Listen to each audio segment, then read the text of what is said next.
So good morning, everybody. It's my pleasure to provide a demo of the WAMS system over the next 20 minutes or so. And for those of you, there's probably a couple here who may have attended some of the earlier workshops in the year, some of this might feel a bit déjà vu, but there's some good stuff still to see in here. So just to reinforce again Martin's message, and thanks for Martin's intro there, it's the Allocation Management Service. It's an online web-based service that helps with the management of staff workloads, and the whole thing behind WAMS is it builds out this academic workload profile for each member of the staff. I just quickly want to run down some of the features before we dive into the demo itself. We keep saying it's a web-based service. What that means is that you don't need any special software loaded onto your PC or anything. All you need is a compatible web browser, and you'll be able to dive straight into the system once you have your login. So you can, as long as you've got something like Internet Explorer or Firefox or Google Chrome, or for the sort of arts and design people, perhaps Apple Macs and Safari, you'll be able to get into WAMS. Multi-user. I mean, as Martin mentioned, we started out with spreadsheets, single user, only very few people could see that. This is multi-user, you can get to it 24/7. WAMS parameters, that's another key piece that we've built into the system so that we don't have to keep going back to the IT department. There are, I think it's something like about 40 different parameters, user configurable parameters that can help you tweak things like the currency, for instance. If you don't like the currency of workload bundles, you can change it to hours, whatever you want.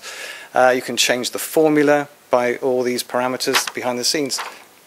The other feature we got here is it's a permissions-based system. And what that really means is, depending on the role that's assigned to you in the system, you will get a different set of functions available to you. So it reduces the complexity of what you see on screen. Ease of use. If you know how to use a web browser, you can use WAMS. There's no special real training involved in this. We're building out a number of reports that come out of WAMS all the time. We've got a few that I'll show you today. And last but not least, we've mentioned before that it'll be track compatible, so we'll get away from running these TAS surveys that we've been doing to compile the track returns for the Funding Council. You're probably bored with seeing this thing, but again, just before we dive into the system itself, it's just worth reiterating that this is the sort of terminology we use in WAMS. So activities generate workload, which can then be allocated to staff.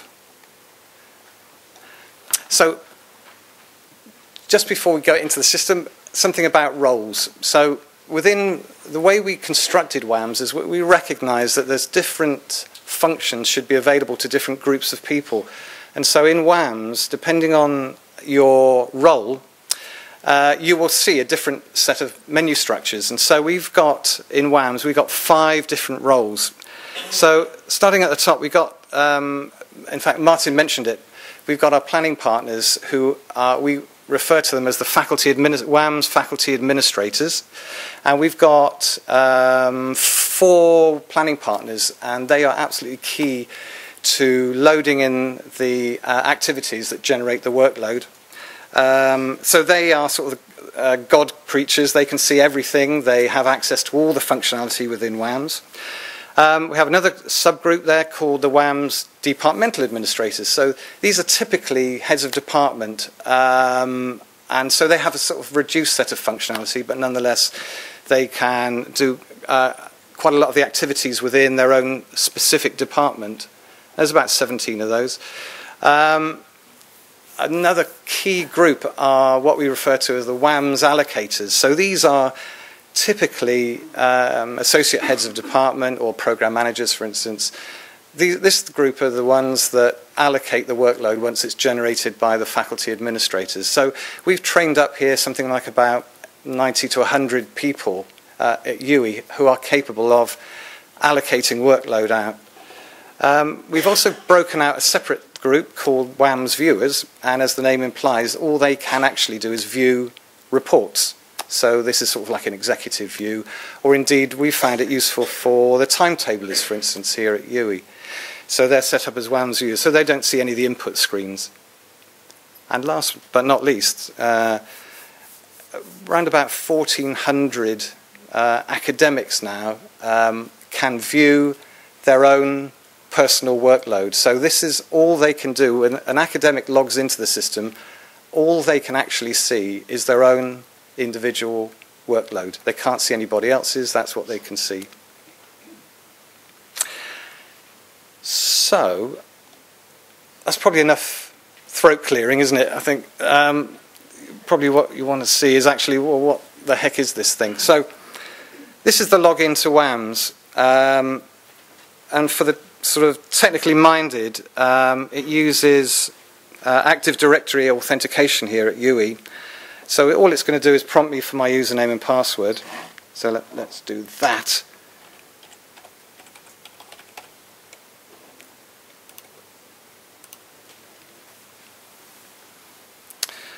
And the next screen that you're confronted with is, it's up to you now to select a year and department. So this is the way that we've structured the data within WAMS itself. So it's by academic year and by department. And at the moment we only have one academic year, but obviously as the years tick by there'll be a lot more you can choose from that drop down. So I'm choosing this year. When it comes to department, the vast majority of WAMS users will only ever see one department they're associated with. I have the luxury of being the God view here. I'm the faculty administrator, so I get to see absolutely every single department, and I can actually jump between departments and see and set up all their activities. But so that's why I get to see quite the complete number of departments. So the first sort of home page that you see are things like announcements, and we've got a little section over here. So system news is something that everybody who logs into WAMS will see. Or we have department news, and it's only those people within that department will see the news. So what I really wanted to do, though, in this demo, obviously there's a heck of a lot of functionality in WAMS itself, but really I just wanted to step you through the cycle of, I'll be wearing the hat of a faculty administrator, so I'll be generating workload. Then I'll become an allocator, and I'll show you how to allocate work out. And then last but not least, I'll be an academic, and my mother would be so proud, and I'll be able to view my own workload. So here I am, I'm the faculty administrator, and it's telling me all this information up here in case I have a momentary lapse. It tells me which department and academic year. Because I'm a faculty administrator, I can change and jump to any department at any point I like. And along the top here, I get all of the functionality available to me. Depending on your role, you won't get all these menu options, but I do. So under activity data, I get a separate subset. And this is really picking up on what Martin was saying. In here, this is where we can start setting up or loading up the activities now that for the allocators to allocate. And so we have, let me just pick one. So PGR supervision, for instance.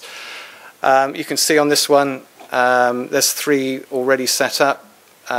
It gives you the generated workload bundle because this is a tariff-based activity.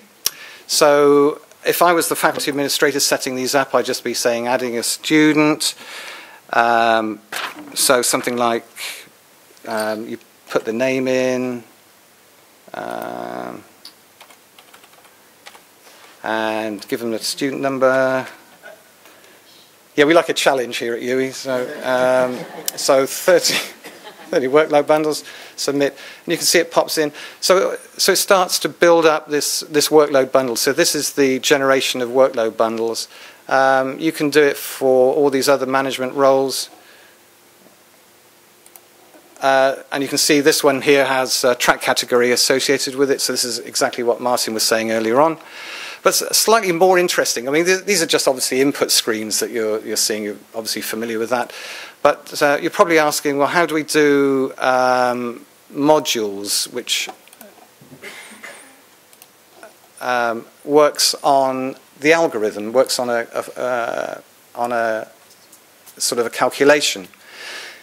So the modules, these are all the modules now associated with this academic year in this department. And if I just click on one of these, you can see that associated with each of these modules, there's lots of data about that. So it's giving me the number of students that are committed on this module run. So 12th of September, we have a module run. This is a separate line for the module leadership. And you can see that it's actually generated some workload associated with the parameters that are set up or associated with this particular model. Again, if I wanted to change any of that that's associated with it, I get an input screen. But bearing in mind, these input screens are really for 4 people in the university to load this data in. So it's very much tied down to a very select group of people seeing this. But the ease with which you can start changing things, modifying things, it's very, very easy with these input screens. One of the things that will change, though, as we move through the year, will be the student numbers. So this is a planning tool that we're working with.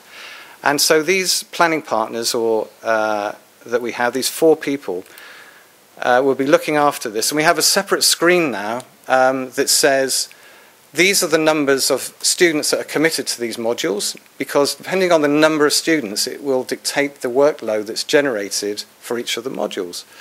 So independently of anybody else accessing the system, these 4 people can start changing numbers on here as the numbers go up or indeed down.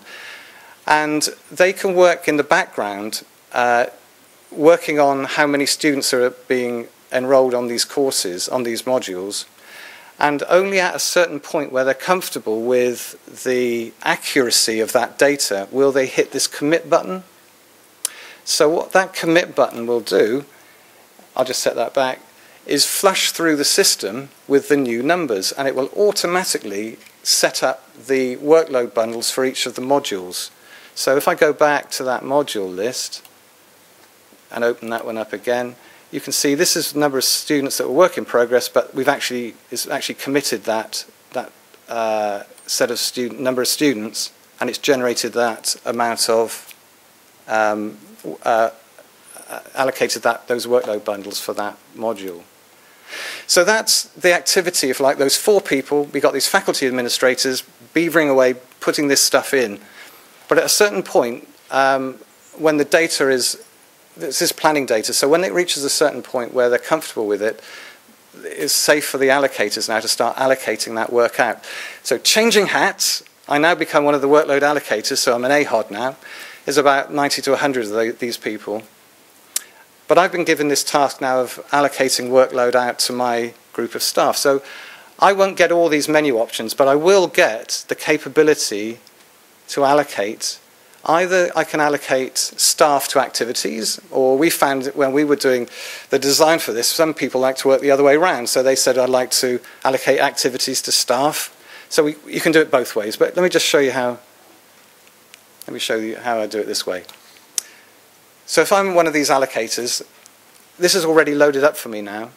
I can choose which activity to start allocating against. So here's my little list again. So if I go on PGR supervision, I can see the names here. And if I click on one of these, it opens up for me. And it shows me the workload that's associated with it in terms of bundles. On the right-hand side, I've got my list of staff who are associated with this department. Down here it tells me the workload bundles that each member of staff has left. So this is a number reducing. And I can just start now planning and by assigning staff to activities. So I'm going to say, well, Bill looks a bit underworked. Let's drag him over here. And it's as simple as that. It's drag and drop. If I make a mistake, so I think, oh no, I don't want Bill to do that. I want somebody else. I want Penny to do that. I can do that. So it's nice and easy, very, very intuitive. I say, yeah, Bill's going to do that. And I'm going to give him all those workload bundles to do that activity. So I'm going to say 30, it goes green. You'll see that Bill now has 520 workload bundles left. You can see how this works. You can work your way down. I'm going to go on to module teaching because this is a little bit more interesting. So down here I have my list of modules and again my list of staff. And I'm going to open up this module, and it's telling me now that on this particular module, it's broken down, the activity for that is broken down into module leadership. And here's one instance of a module run for that module happening in 12th of September. And it's generated this, these workload bundles. So again, I'll be looking down my list of staff and saying, yeah, I'm going to get, let's say, Mandy Bancroft. She's going to be our workload leader there, and I'm going to give her the full amount. By the way, if you kind of go over, if you think, well, no, it might take longer, it does allow you to do this. Obviously, it goes red, and it shows you that you're over-allocated. If you go under, it'll go black, and it'll tell you what's remaining. But being the good allocator I am, I think I'm going to... Whoops. Almost went under there. So Mandy's allocating, and you can see for Mandy now her workload is dropping down. As I'm doing this, I can quickly check to see what other things she's got going on. Well, that's the only thing that Mandy's got. So for this particular module run, I might say, well, let's split this. I need 2 people to do this. So Bill, let's see what Bill's doing. Oh yeah, he's looking after Joey. That's going to not tax him too much. So let's split them between Brenda as well. So, and you can either put in the workload bundles, or this system actually works on percentages as well. So you might think if if it's a bit, if you're a bit taxed by trying to work out what the split is, you can just put percentages in here. You can say 50% split, and it works it out for you. So it's all so easy. It's just to do this this allocation. The other thing that we found as well, when we were designing the system, we were coming out of a spreadsheet model, and one of the lots of advantages of actually using spreadsheets is you can put little comments in and notes, that you might like. I'm sure you've all done this on spreadsheets.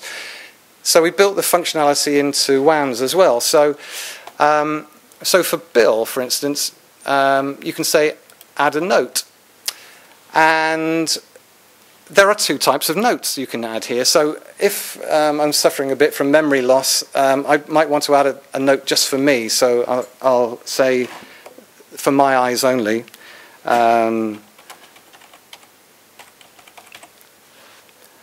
But what I might want to do is, because I sat down with Bill and had a chat with him, and I'll have said, yeah, this is something we discussed. Any problems come back to me. So I can add a note now that will get published out to Bill. So I'll tell him,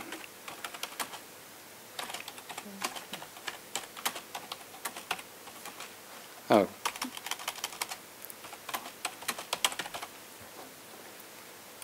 oops. So 2 types of notes, really quite useful. I can say submit to that. It turns red or amber, so if I'm away, somebody else is allocating, they can see all the notes that have gone on before.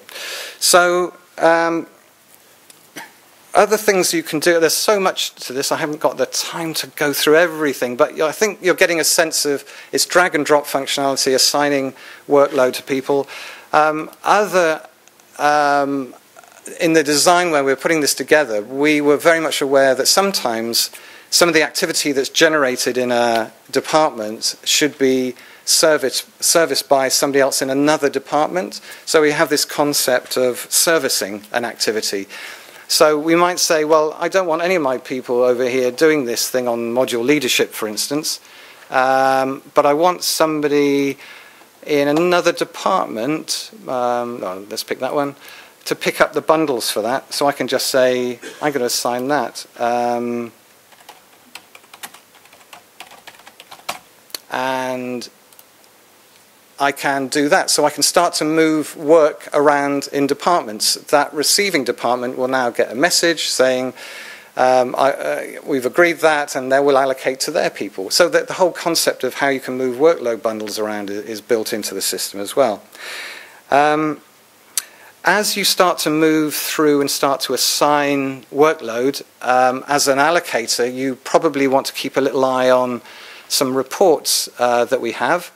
In this demo system, there are more reports in the live system, but in this demo system, we've just got 3 I can show you. This one is the module summary, and in here I can pick a module, or if you've got a whole range of modules, it'll find one for you. So this was cognitive, I think, wasn't it? So we'll find that one. And so this one shows me a breakdown of that particular module run, and it also shows me who's working on that. So a very basic module summary report. This is an interesting one, actually. We had to prise the fingers of the allocators off their spreadsheets to get them onto WAMS, because what they loved was, oh, that's great having those input screens, but we love the big spreadsheets with staff and modules. So this is meeting them halfway to sort of emulate, if you like, a sort of more of a spreadsheet view of it. So down the left-hand side we have all the modules, along the top we have all our staff. And you can start to see that, yeah, I've got some activity in here. So this gives you, if you like, a pseudo sort of spreadsheet view. There are other reports that are being built as we speak, but these are the ones that got us off the ground. So I'm having to rattle through this quite quickly, as you can appreciate. We're a bit short of time. So when I've, as an allocator, so I'm one of these 100 chosen allocators who's allocating this workload, but I'll reach a point where I'll think, yeah, that's good enough now. I want to publish this out to my group. When I mean publish, that means I want to now share with them this information that I've been modelling here on screen. Because up until this point, if an academic were to log in and try to look at their workload, nothing would be visible to them. All that you're seeing here is the view that an allocator has. So you can see what we've tried to build into the system are 3 gates, if you like. So the faculty administrators have the input screens, and they can work in isolation with their planning numbers without impacting anybody. The allocators can work in isolation until they're ready to publish, and when they want to publish,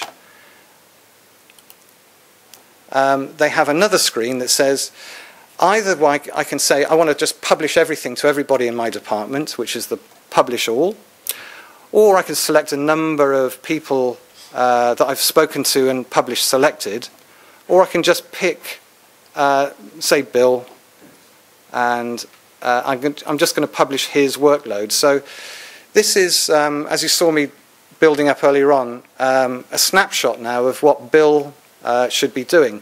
Again, I can put some notes in here.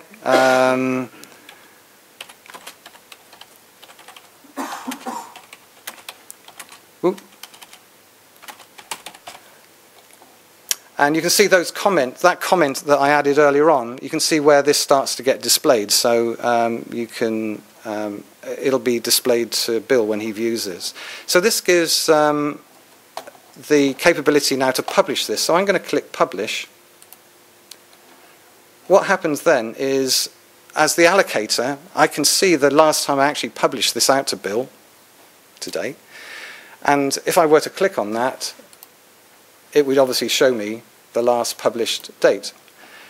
What's happening in the background now is an email has gone, an automated email, I don't have to do anything else, an automated email has winged its way off to Bill, looks at it in his email, and there's a direct link now that says your workload is ready, take a look.